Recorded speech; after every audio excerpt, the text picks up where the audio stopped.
how is it possible that people who are not government certified teachers could possibly teach their children anything?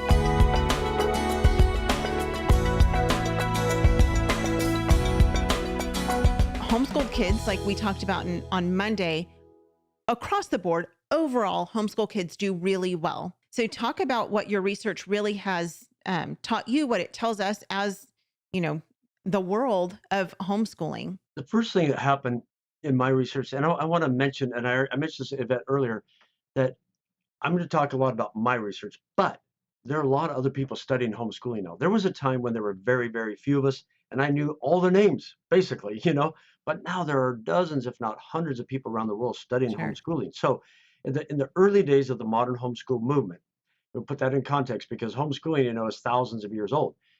People just wanted to know, well, who are they? What do they quote look like? What are their Right. demographics? And so we were just asking questions like, well, how old are you, parent? How many children do you have? What's your ethnicity, background? What's your education level? What's your family income? Just all those basic statistics everybody kind of wants to know about a group of people so we can generalize and so we can pigeonhole you, so Right. we can have a measure of central tendency.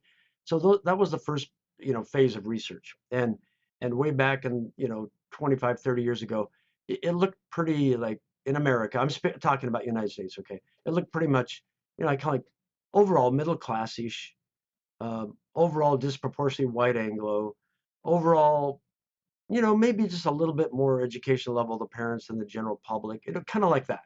That was now Yeah. remember, whenever we say generalizations, there's always a variety because to get an average, you have to have one end and the other end. So people just always have to Sure. remember that. Okay, way back then, also we wanted to know, well, all right, this is what they kind of quote look like, but how is it possible that people who are not government certified teachers could possibly teach their children anything like academics? So we wanted to ask that question. How are they doing academically?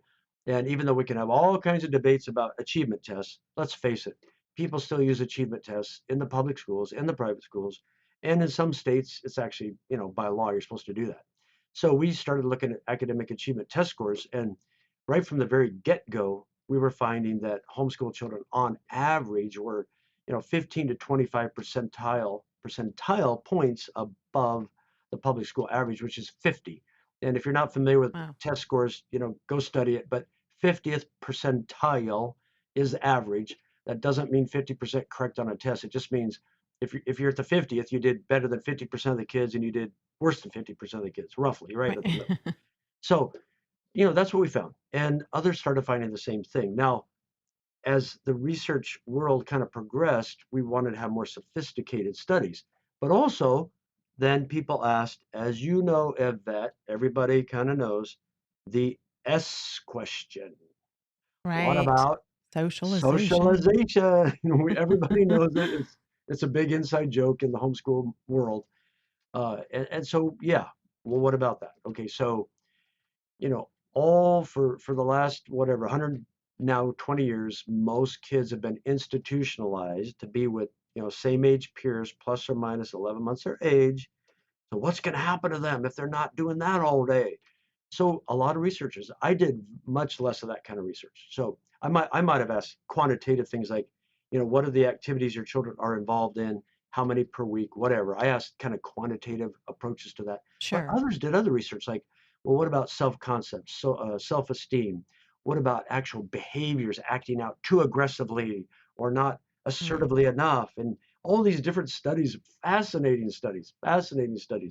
But when I did a review of research a few years back, 87%, 87% of the studies, peer-reviewed studies, found that homeschool students were better in terms of social and emotional development than their Mm. institutional school peers. So, and if we have time, maybe you could ask me why. Okay, if we get to that. I do want to know why, but my question also is, as you're doing this research, obviously you're researching homeschool families. Are you also at the same time researching public school, private school families with the exact same questions? Okay, so the way most of this research works is, okay, so if you do a standardized achievement test and you put that in your studies, okay, already you Hmm. have the norm for public school students because that That is the norm for that test. So the average is 50. So then you would just mainly collect data on homeschool kids. Now, a few Right. researchers, this takes more time and it usually takes more money. If you could get, you know, fresh, brand new test data scores from both homeschool and institutional school at the same time. A few studies have Mhm. done that, but that's a lot more intensive and it takes, like I said, it takes money to spend all the time getting all that together. Let's say there's an inventory, or most people call them a test. All right, let's just call it a test. A Sure. test that deals with self-concept, right?